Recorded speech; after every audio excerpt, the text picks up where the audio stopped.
welcome to RMU Live. Today is Wednesday, November 30th. I'm Kaylee Whitlatch. And I'm Julia Wazaleski. Here's what's happening now. We have breaking news in Pittsburgh sports. Penguins defenseman Chris Letang is out indefinitely after suffering a stroke on Monday. He did not play in last night's game against the Carolina Hurricanes. Letang is not experiencing any lasting effects of the stroke and will continue to undergo a series of tests over the next week. His condition is not believed to be career-threatening. Letang also suffered a stroke in 2014 where he missed over 2 months of games. We send him well wishes on his recovery and his hopeful return to the ice. Hawaii's Mauna Loa, the world's largest active volcano, erupted this week for the first time in nearly 40 years. While there are no evacuation orders, some people are self-evacuating, so shelters have been opened. Alai Duclo has the story. The Ohana went to one of the 2 American Red Cross shelters at the Old Kona Airport State Recreation Area. Not many people were there, and generally, residents are not too concerned about the eruption as is. But here is a picture of what the Kamoku saw at around midnight. Take a listen to how Father Mark Kamoku and his wife reacted to the view. Something I've never imagined waking up to. She panicked. First thing comes to my mind is assess the situation real quick, and I just started telling them, let's start packing some clothes and getting our things together. I mean, personal things that are important. Again, that was Mark Kamoku. He and his family of 7 went to the Old Kona Airport State Recreation Area shelter. That facility has about 80 cots right now. There is another Red Cross shelter open at the Ka'u District Gym Multipurpose Room where there are about 30 cots. A Red Cross staff member tells me they're playing it by ear to decide whether they will provide food at these shelters. As we've been reporting, experts say the eruption is not posing an imminent threat to any homes right now, and it seems to be contained within the northeast rift zone. Thank you. The accused Buffalo, New York mass shooter pled guilty Monday to state charges, including murder, domestic terrorism, and attempted murder as a hate crime. 19-year-old Peyton Gendron is accused of killing 10 people and injuring more than a dozen more at a grocery store in a predominantly black neighborhood in May. 11 of the 13 people shot were black, and investigators believe that Gendron targeted them based on their race.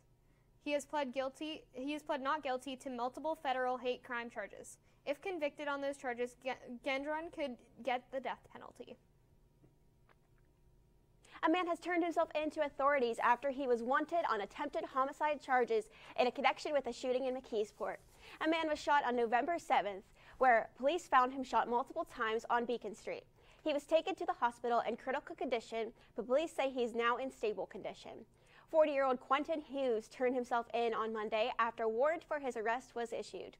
He is facing charges of aggravated assault, criminal attempt homicide, and firearm violations. A woman was thrown from her vehicle after being shot in the leg on Monday afternoon. Pittsburgh police responded to a call at the intersection of I-579 and the Boulevard of the Allies, where they found the woman who was thrown from a vehicle and had a gunshot wound on her leg. She was transported to a hospital and is in serious but stable condition. The ramp was shut down to allow police to investigate the scene, but the driver fled. The investigation is ongoing. A man is in critical condition after police said he fled a traffic stop and crashed in Squirrel Hill South. Police attempted to pull over a vehicle that turned from Bartlett onto Murray Avenue and drove onto oncoming traffic around 9:40 p.m. on Sunday. The driver sped away before crashing into a large section of fence and knocking over a light pole near the I-376 ramp off Murray Avenue. Officers said the driver was trapped in a vehicle and his leg was impaled by a piece of metal. He was taken to the hospital in critical condition. Police said they will test him to see if he was impaired. A contractor who allegedly stole over $250,000 is currently in custody, according to the Westmoreland County Sheriff's Office. Jason Pearl was wanted in Westmoreland, Fayette, and Somerset counties after many different victims claimed that they had paid him for jobs that he had never started. After multiple investigations, the Sheriff's Office said that he was found in a parking lot in what they believed was an attempt to hide. The Sheriff's Office announced his arrest on Tuesday. According to the Sheriff's Office, Pearl will be held in the Westmoreland County Prison on multiple warrants. The Commonwealth of Pennsylvania is increasing penalties for repeat DUI offenses under a new law. It was signed by Governor Tom Wolf in July. The law aims to lengthened sentences by requiring convicts of a third DUI offense to serve consecutive sentences for separate counts instead of serving the sentences at the same time. It also increased the grading of offenses and the potential length of sentence for someone who is a convict of a fourth DUI if they are caught with drugs or at record a high blood alcohol content. The bill was inspired by the death of 45-year-old Dina Ekman, who was killed by a 5-time DUI convict in 2019. Schools around the area are becoming more and more empty due to illnesses among students, and experts expect this to continue through the rest of the winter. Bethel Park nurse Eileen Wallace said, quote, "There were times when half of the classrooms were out sick with some sort of virus," end quote. According to Allegheny Health Network's System Chair of Pediatrics, Dr. Joe Arashi, the rapid spread of different infections will continue for the time being. He says, quote, "We are expecting for your kid to have at least one cold a month on average," end quote. Arashi mentions that kids have, quote, "been in masks and socially distant," end quote, and that COVID-19 protocols have contributed to the fact that, quote, "kids' bodies have lost the ability to know how to handle viruses," end quote. Arashi says that the only way to boost children's immune systems is for them to keep getting sick. Allegheny County is closing 11 of its COVID-19 testing sites by the end of the year. The county makes the decision based on lower case counts and increased availability of at-home test kits. The sites with curative have averaged less than 500 tests a week, with the least visited site averaging less than 1 case a day over the course of the last month. The plan to eliminate curative services aligns with the company's plan to end testing throughout the county. The health department said at-home test kits are covered by many insurance providers, and testing will still be available at most clinics, urgent care centers, emergency departments, and some pharmacies. Are you ready to skate? The Shenley Park Ice Skating Rink has opened for the season this Monday. The rink is run by the City of Pittsburgh and will operate 7 days a week. The rink provides guests with open skate sessions as well as special skating events such as a Skate with Santa event on December 10th, Disco Night on February 4th, and Valentine's on Ice on February 14th. Admission for the skating rink costs $5 for adults, $4 for seniors and veterans, and $3 for children, and can be purchased at the box office or online. Skates can be rented for $3. For more information on events and skate times, visit the City of Pittsburgh's Twitter. After the break, find out what musical will be performed by RMU students next semester. And find out what's happening this week in RMU. Stay tuned on RMU Live.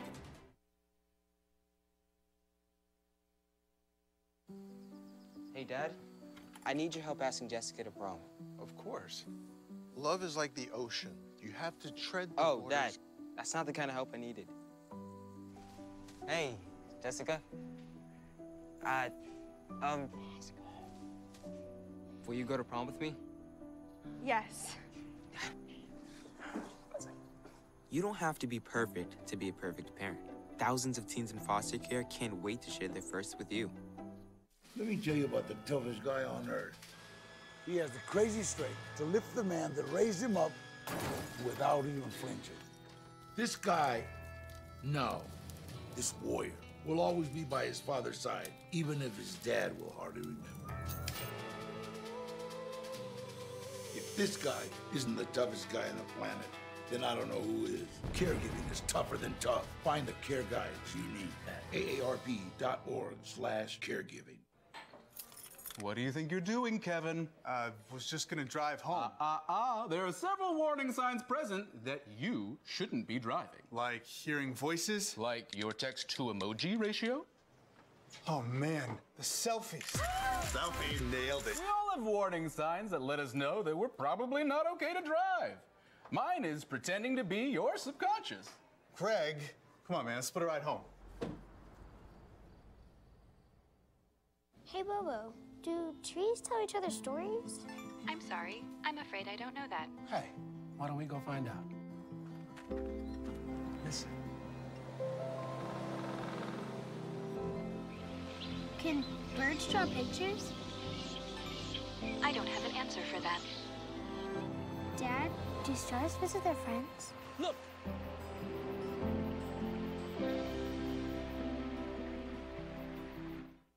Welcome back to RMU Live. Let's find out what's happening in Pennsylvania, on campus, and beyond. The Pennsylvania Education Department reports that student English language scores that include reading are well below pre-pandemic levels in the state. This is based on the latest standardized test taken last spring. The Pennsylvania System of State Assessments, the PSSA tests, measure student proficiency in English, reading, and math, and grades 3 through 8. Scores in English have declined for the second year in a row. Third graders were 52% proficient in their grade level compared to 62% in 2019. Educators say this is due to the pandemic and the lack of learning. Governor-elect Josh Shapiro questions the validity of these tests, but federal law requires some testing to get federal education funding. The administration is looking for an opt-out legislation option and effective alternatives to testing. 'Tis the season to gather with friends and family from near and far. With that can come the risk of spreading illness. Americans traveled at pre-pandemic levels this Thanksgiving, and the rest of the holiday season can expect to see the same. But with 3 different major viruses circulating right now, what is the outlook on the potential spread as we approach December? Mike Valerio explains. The holiday season is in full swing, and people are hitting the roads and skies at nearly pre-pandemic numbers. At the same time, a triple threat of viruses looms. Respiratory syncytial virus, or RSV, in particular, is causing major concerns for children. And according to Dr. Anthony Fauci, it's at a critical point, approaching an emergency. In some regions of the country, we're seeing that the hospital system for pediatrics are at the point of almost being overwhelmed. When you have very little wiggle room of intensive care beds, when you have like almost all the intensive care beds that are occupied. With the trifecta of COVID, flu, and RSV circulating right now, Dr. Fauci says protecting yourself this holiday season begins with your vaccination status. We have 2 of the 3 of the trifecta. We have vaccinations for clearly COVID, particularly with the updated boosters that are now available. We have vaccinations for influenza. Medical experts suggest that if you're going to be getting together with others, go back to the basics and use common sense. Stay up to date on vaccines, wash your hands, and wear a mask around others if you're in the vulnerable category. Suggest everybody take a quick COVID test also before getting together. One silver lining, though, other countries have already seen their flu and RSV numbers peak early and start to come down. We're hoping that that's going to happen because both flu and RSV have come to us earlier than it usually does. In Los Angeles, I'm Mike Valerio reporting. Thank you. Robert Morris University's Arts and Humanities Department is set to open their annual Senior Showcase at the Media Arts Gallery in the Wheatley Center on December 6th at 4:30 p.m. The 4 seniors whose work will be showcased include Alexis Hay, Emma Kreitz, Mason Miller, and Scott McDaniel. They will each be graduating in December. The Senior Showcase Gallery will be open until December 10th, and a gallery will be opened in the spring semester that features members of the Associated Artists of Pittsburgh. The Clarks will now be accompanying Donnie Iris and the Cruisers on their stop at the UPMC Event Center. The Clarks are a Pittsburgh-originated rock and roll band that started at Indiana University of Pennsylvania. They have produced 11 studio albums over the course of more than 30 years. The Clarks, the Vindies, and Donnie Iris and the Cruisers will take the stage at the RMU complex on March 11th. The performance will celebrate Donnie Iris' 80th birthday. Tickets are available on Ticketmaster, and there is a 2-for-1 holiday ticket offer happening now. RMU Colonial Theater has announced their spring musical, and they will produce You're in Town this February. The musical comedy was written in the early 2000s and pushes social issues such as capitalism and bureaucracy. More information about auditions and performance dates will be announced soon. Stay tuned on Instagram at RMU Theater with an RE and on Revolution. RMU has a lot of exciting events coming up this week. First, there's a holiday tree decorating event Thursday from 5:30 p.m. to 6:30 p.m.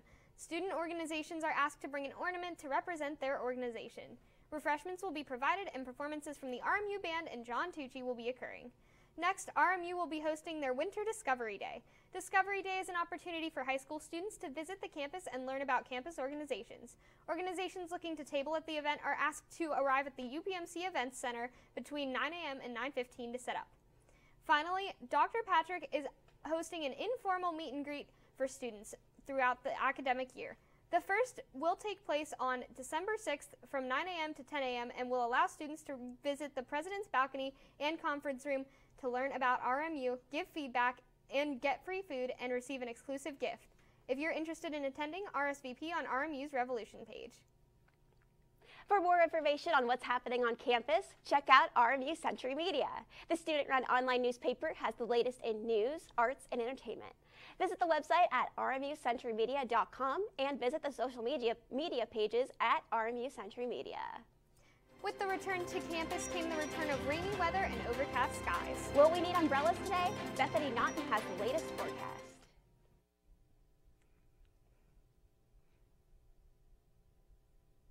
Thank you, guys. Just in case you missed this morning because you weren't up, it did rain. And now it's cold. Looks like Mother Nature just can't make up her mind if she wants it to be rainy or cold. Who knows? Maybe she wants a little bit of spice.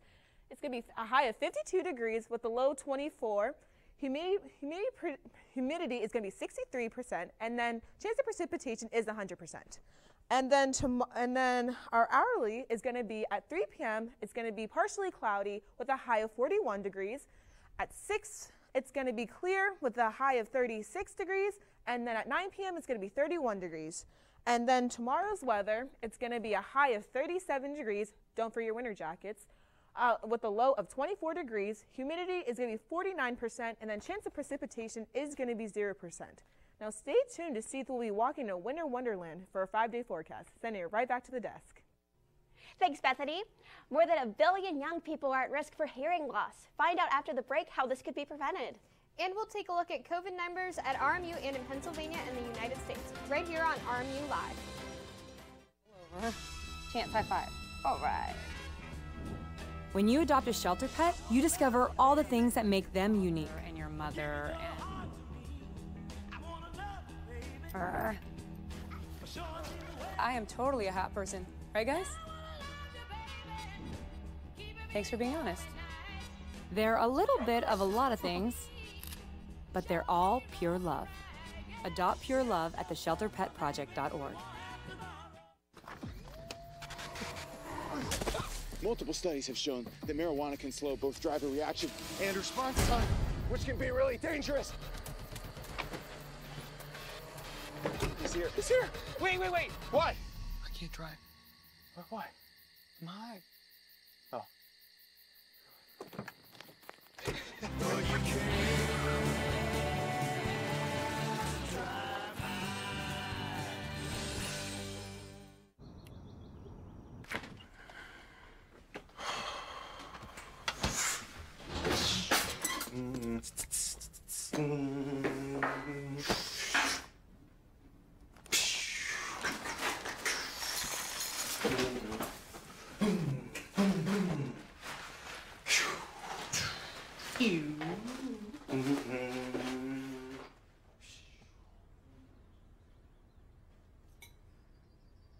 STEM is precise, no margin for error. Dare to forget that. Dare to have fun with it. Get weird with it. Dare to send those old STEM theories flying past the neighbor's house into outer space. Dare to program something internet-breaking, record-breaking. Dare to blow their minds. Dare to learn the difference between sedimentary and metamorphic rock. Go find those rocks. Dare to keep daring. Dare to STEM. Check out She Can STEM to get started. Welcome back to RMU Live. Let's check out what's happening in the world of medicine. More than 1 billion young people around the world are at risk of suffering from hearing loss, according to research published this week. But if changes are made now, experts say that hearing loss can be prevented. In today's Health Minute, Mandy Gaither has more on how to protect your hearing. It's a sense that's crucial to many aspects of your health, but hearing loss is common. It allows us to stay social and involved and connected, and it has been connected to cognitive decline.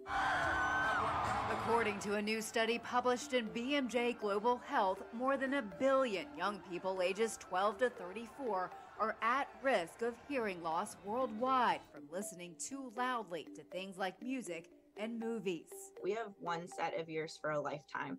Those delicate sensory cells currently can't be regrown, they can't be repaired, and so really the only way that we can prevent hearing loss 100% of the time is to protect ourselves from loud, damaging sound. The U.S. Centers for Disease Control and Prevention limits safe noise levels at around 85 decibels over 40 hours a week. The study says those listening to MP3 files on a smartphone often choose volumes as high as 105 decibels.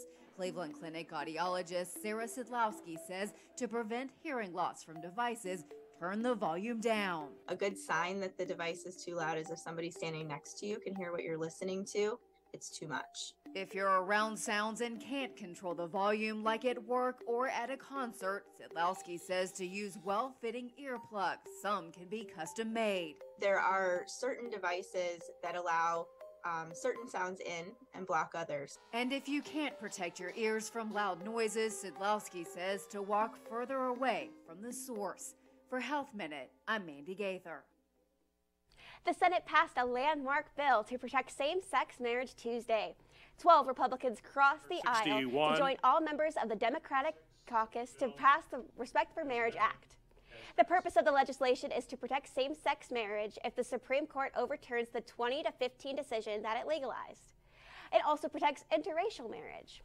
While the measure doesn't prohibit states from banning those marriages, it forced them to recognize such marriages granted by other states.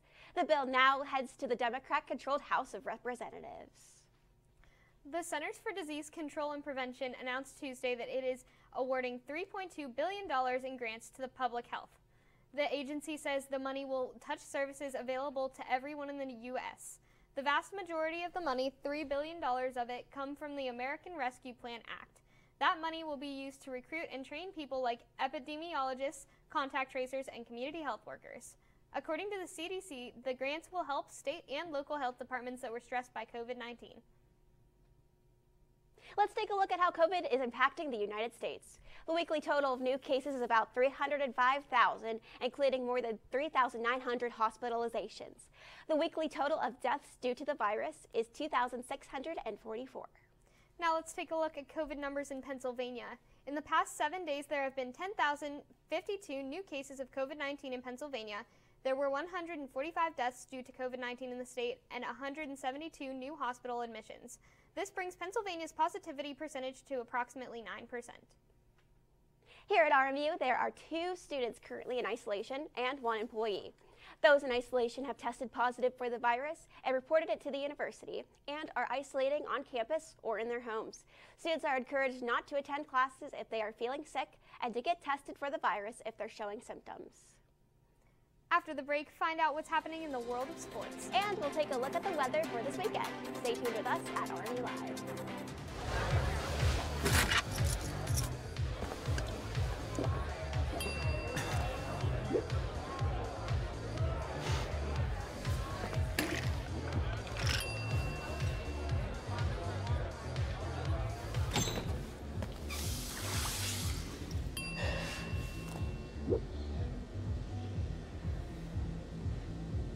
If you need to do something to feel okay to drive, you're not okay to drive.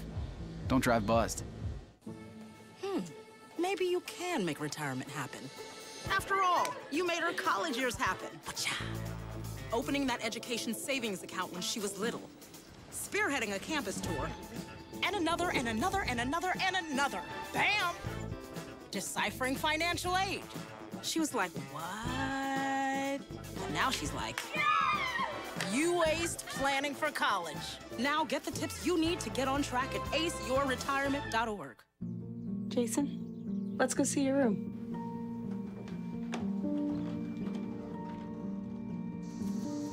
No, that's not right. How was it? Is it good?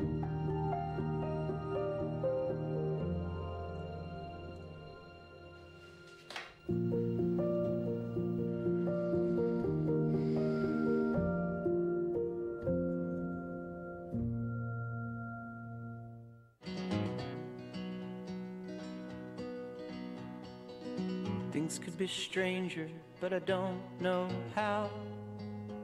I'm going through changes now. Could spend a lifetime trying to figure it out. I'm going through changes, through all of the strangeness. I'm going through changes now. Welcome back to RMU Live. Let's take a look at what's happening in sports and entertainment. And stay tuned for this weekend's weather. Another week of Colonial Sports is among us. Michael Deemer has all the information on how our Colonials performed and what games are still to come. Thanks, guys. The United States men's national soccer team advanced out of Group B in the World Cup in Qatar with a 1-0 victory over Iran on Tuesday. The team had 2 draws in the first group games, with a 1-1 draw against Wales and a 0-0 draw against England. The U.S. finished with 5 points and will face the Netherlands on Saturday at 10 a.m. The Steelers defeated the Colts on Monday Night Football, with Kenny Pickett and the Steeler defense shining in prime time. Pickett threw 20 for 28 with 147 yards in the 24-17 win. The defense only allowed 6 yards in the first quarter and a half of the game, as Najee Harris was ruled out during the game due to a foot injury. The Penguins were in action over the weekend with 2 games. The Pens played their cross-state rival Philadelphia Flyers. Ryan Poling had 2 goals in the game, and Teddy Bluger had 3 assists in the 4-1 win on Saturday. The team returned home to face the Toronto Maple Leafs and lost 4-1. Ricard Raquel scored the only goal for Pittsburgh, as there were 4 different goal scorers for Toronto. The Pens face the Golden Knights next on Thursday. In RMU sports, the men's and women's basketball teams were back in action over break. The men's team played in the Hostilla Hoops Classic and lost after losing to the Dayton Flyers. The Colonials dropped all 3 of their games in the 3 days of the tournament with struggles shooting the ball. The Colonials lost 72-66 to Mercer and blew a 12-point lead against Evansville as they dropped that game by 1. They lost to South Alabama 84-70 as the Colonials have dropped 2-5 on the year. The women's team played at Akron, Ohio to face the Zips. RMU lost their first game of the young season, snapping their best start in program history since 1980. However, the Colonials recovered with a victory over Canisius 62-52. That's all for sports. Now let's head it back to the desk. Thanks, Michael. More information on Colonial Sports can be found on Colonial Sports Network. The student-run news publication highlights RMU athletes and features the latest games. Read all about it on colonialsportsnetwork.com. Find out more on Instagram at Colonial Sports Network and on Twitter at RMU_CSN. Tomorrow is the first day of December. Will we feel December temperatures? Bethany Naughton has the forecast, and if we will need winter coats this weekend. Thank you, guys. Wednesday is going to be rainy with a high of 52 degrees with a low 24. Thursday is going to be sunny with a high of 37 degrees with a low 24. Friday is going to be a high of 52, partially cloudy with a low of 44. Saturday is going to be raining once again with a high of 54 degrees with a low of 27. And then Sunday is going to be partially cloudy with a high of 41 degrees with a low of 33. Looks like we dodged a bullet with the Winter Wonderland. Grab some hot chocolate and don't forget the marshmallows, and I hope you guys have a happy holiday. Send it right back to the desk. Thanks, Bethany. A fireworks store up in flames and 2 migrants nearly lost at sea. Jeremy Roth shares these dramatic videos and more in today's Take a Look at This. A dangerously dazzling display as a Florida fireworks store goes up in flames. Brevard County Fire Rescue says an SUV slammed into the building Monday afternoon. The driver was pronounced dead at the scene. I heard loud explosions, it was boom, boom, boom, and it was smoke everywhere. The fire chief says flames and fireworks were shooting from the store for more than an hour. We couldn't get too close to the building. We had to stay back for the first little bit and try to knock that fire down. But yeah, the fireworks, they were pretty dangerous. Take a look at this dramatic rescue at sea. U.S. Border Patrol says one of their agents saved 2 migrants from drowning off the coast of the Florida Keys. Dropping a rope into the rough waters, the migrants clinging on for dear life until a rescue boat could pull them to safety. Meanwhile, along the New England coast, more than 150 sea turtles, stunned by the winter cold, are undergoing treatment at a Boston aquarium. Many are also suffering from dehydration and pneumonia. The exposure to the cold temperatures makes the turtles weak and unable to swim. It could take up to a year before they're ready to go back into the ocean. For Take a Look at This, I'm Jeremy Roth. You've heard about French fashion, but how about French fry fashion? Vane, a Helsinki-based fashion label, has unveiled a new uniform clothing line for McDonald's employees in Finland. The company used actual uniforms from the fast food giant and upcycled them into new garments with a little more flash and style. Officials say this was a way to recycle the old clothes and have a little fun. The new workwear will be raffled off to Finnish McDonald's staffers. A representative for Vane said McDonald's crew members won't actually be able to wear the new uniforms while on the clock. That's all for us here on RMU Live. For Michael Deemer and Bethany Naughton, I'm Kaylee Whitlack. And I'm Julia Wazleski. Have a great weekend, and we'll see you next semester.